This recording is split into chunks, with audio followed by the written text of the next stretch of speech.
Guys, welcome back to my channel. कैसे हैं आप सभी? आई होप आप सभी बहुत अच्छे होंगे। आप सबकी दुआ से हम सब भी बिल्कुल स्वस्थ हैं एंड मस्त हैं। तो आज की जो वीडियो है ना मेरी, वो बहुत ही इन्फॉर्मेटिव होने वाली है, आप कह सकते हैं। बहुत सारे लोगों को इसकी ज़रूरत थी। एक मेरी बहुत ही प्यारी से सब्सक्राइबर हैं, उनका मुझे पर्सनल मैसेज तक आया था कि दीदी प्लीज़ आप इस बारे में बहुत अच्छे से डिटेल में बताइए। तो मैंने सोचा क्यों ना इस टॉपिक पे मैं पूरा एक वीडियो ही बना दूं, क्योंकि उन्होंने ना इसकी प्रॉब्लम बहुत ज़्यादा फेस करी है। तो मैंने सोचा क्यों ना उनकी, अगर मेरे इस छोटे से वीडियो से उनकी अगर एक ही पर्सन की हेल्प हो पाती है ना, तो भी मैं अपने आप को बहुत ज़्यादा लकी मानूंगी कि मेरे वजह से किसी की एक बहुत अच्छी हेल्प हो पा रही है। एक्चुअली ये टॉपिक जो है ना, वो आपको टाइटल एंड थंबनेल देख के पता चली गया होगा। डाउन सिंड्रोम के बारे में हम बात करने वाले हैं।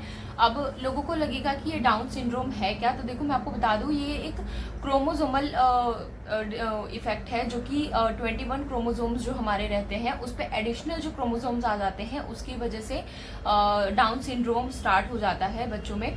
जो कि देखो जनरली तो डॉक्टर्स ऐसा कहते हैं कि ये जेनेटिकल इश्यूज है, यानी आपके अगर वंशागत प्रॉब्लम है, किसी को होगा आपके फैमिली में, तो ये इश्यूज होती हैं। पर ऐसा बहुत सारे जगह पे ऐसा देखा भी गया है कि अगर ये जेनेटिक नहीं है ना, तो भी इंसान को ये प्रॉब्लम हो रही है। तो ऐसा क्यों हो रहा है? तो देखो इसमें है ना, डॉक्टर्स अभी तक ये तो पूरा प्रॉपरली उन्होंने नहीं कभी बताया है कि जेनेटिक के अलावा क्यों ये प्रॉब्लम हो रही है लेडीज में। तो ये एक तो जेनेटिकल माना गया है, एंड दूसरा इसका यही रीजन है कि यानी आप फॉलिक एसिड वगैरह प्रॉपरली नहीं लेते हो, इस वजह से। पर फॉलिक एसिड जो मेडिसिन है ना, उस पर भी डॉक्टर्स जो है वो क्लियर नहीं है कि फॉलिक एसिड लेने से या ना लेने से ये प्रॉब्लम एग्जैक्टली होती है। क्योंकि बहुत सारे लोग ऐसे हैं, मेरे ही रिलेटिव में मैंने देखा है कि बहुत सारे 6-7 मंथ हो गया, फॉलिक एसिड उन्होंने स्टार्ट ही नहीं किया, फिर भी बच्चे बहुत हेल्दी एंड बहुत अच्छे से बॉर्न हो जाते हैं। तो ऐसा कुछ नहीं है।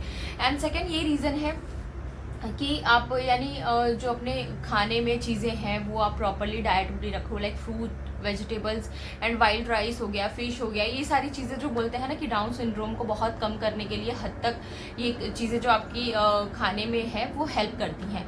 तो अब जो नॉन वेजिटेरियन है वो क्या ही कर सकते हैं, तो वो फुल ग्रेन ले सकते हैं।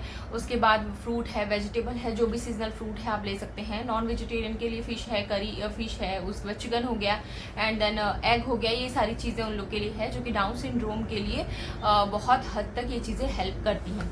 अब है इशू कि डाउन सिंड्रोम होता क्यों है,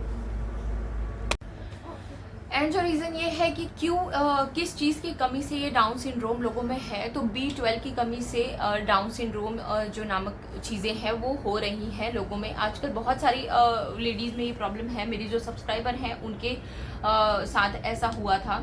उन्होंने मुझे बताया कि 6 मंथ का बेबी उनको अबॉर्ट करना पड़ा, बिकॉज डॉक्टर ने ऐसा कहा कि ये बच्चा सर्वाइव नहीं कर पाएगा आगे एंड ऑल दैट। तो देखिए मैं एक चीज़ बता दूं, गूगल पे आप सर्च करो या किसी भी डॉक्टर से बात करो। मैंने बहुत सारे डॉक्टर से भी इस चीज़ों के लिए कंसल्ट किया है।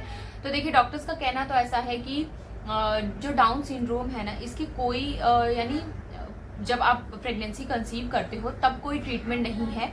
पर आफ्टर जब बेबी यानी बर्थ होते हैं, बर्थ के बाद आप उनके बहुत सारे जो ट्रीटमेंट हैं वो स्टार्ट करा सकते हो। लाइक फिजिकल ट्रीटमेंट है उनका, ये सारी चीज़ें हैं। IQ लेवल जो उनका बढ़ाने के लिए बहुत सारी ट्रीटमेंट चलती हैं। तो आप वो सारी चीज़ें करके उनको एक हेल्दी लाइफस्टाइल दे सकते हो। प्रॉपरली वो बच्चे जो हैं वो स्कूल जाते हैं, नॉर्मली बच्चों की तरह ही रहते हैं। सिर्फ डिफरेंस क्या आपको दिखेगा कि जो डाउन सिंड्रोम वाले बेबी होते हैं उनकी जो हेड होती यानी फेस जो होता है वो थोड़ा सा फ्लैट होगा, नोज जो होती है वो थोड़ी सी फ्लैट होगी, यानी ये जो हमारा इस तरीके का है, कुछ ऐसा नहीं रहता, फ्लैट रहता है। आईज कुछ ऐसी यानी पॉइंटेड रहती है। जो कान है वो बहुत छोटे छोटे रहेंगे नॉर्मली बच्चों के कंपैरिजन में।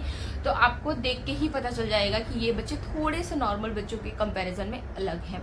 ठीक है, तो ये तो हो गया डाउन सिंड्रोम की बातें।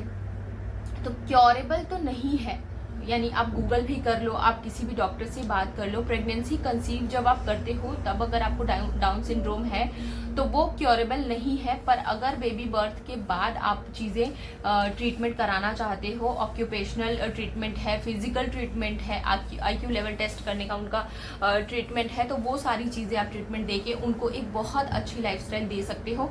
एंड वो जो उनका माइंड है सब कुछ वो बिल्कुल नॉर्मली बच्चों की तरह ही काम करता है। ऐसा कुछ भी नहीं है कि वो बिल्कुल अलग रहते हैं। मैंने बहुत सारे वीडियोस, जब उनका मुझे मैसेज आया ना, ऐसा पर्सनली उन्होंने मुझे मैसेज किया, तो मैं, आप बिलीव नहीं करेंगे, मैं 3-4 दिन से गूगल पे, यूट्यूब पे बहुत सारे वीडियोस देख रही हूँ। बहुत सारे लोगों के विकीपीडियाज मैंने पढ़ डाले कि एक्चुअली ये डाउन सिंड्रोम है क्या। क्योंकि देखो, मैं भी है ना कोई डॉक्टर नहीं हूँ, ठीक है। मैं चीज़ें जो आपको शेयर करती हूँ, मैं सिर्फ मेरे एक्सपीरियंस से ही शेयर करती हूँ आपको। तो ये सारी चीज़ें हैं, इसलिए मैंने सोचा अगर मेरे एक छोटे से वीडियो से अगर उनकी हेल्प हो पाती है तो क्यों ना मैं ये ज़रूर एक वीडियो बनाऊं। और उनका मेरे से ये बार बार क्वेश्चन है कि दीदी अगर मेरे फर्स्ट प्रेगनेंसी में ऐसा हुआ तो क्या सेकेंड प्रेगनेंसी में भी ऐसा ही होगा।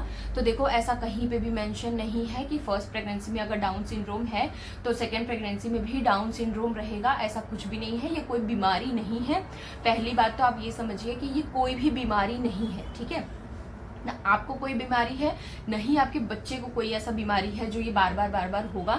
ये एक जेनेटिकल इशू है, या तो फिर आप कह सकते हैं कि डाउन सिंड्रोम एक चीज़ें ऐसी हो जाती हैं कभी कभी जिसकी वजह से इफेक्ट बच्चे को हो जाता है, और कहीं ना कहीं माँ उस चीज़ को बहुत ज़्यादा सफ़र करती है, ठीक है।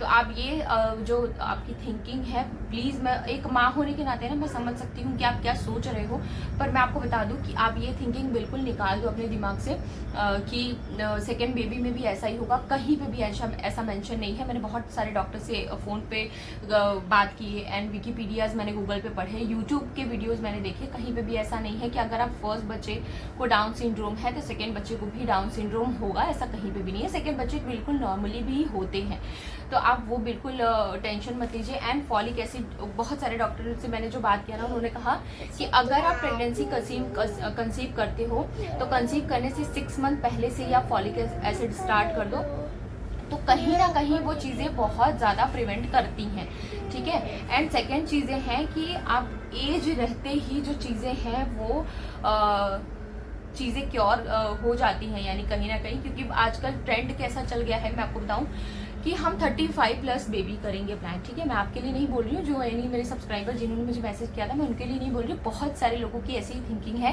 कि पहले करियर सेट कर लो एंड देन हम बेबी करेंगे, ठीक है। तो मैं आपको एक चीज़ बता दूँ, जैसे ही गर्ल बेबी का यानी गर्ल चाइल्ड का जो बर्थ होता है ना, उसी टाइम से एग बच्चे को रिलीज होना स्टार्ट हो जाता है, ठीक है। और वही एग जो है वो प्रिवेंट करती है जब उनके पीरियड्स स्टार्ट होते हैं।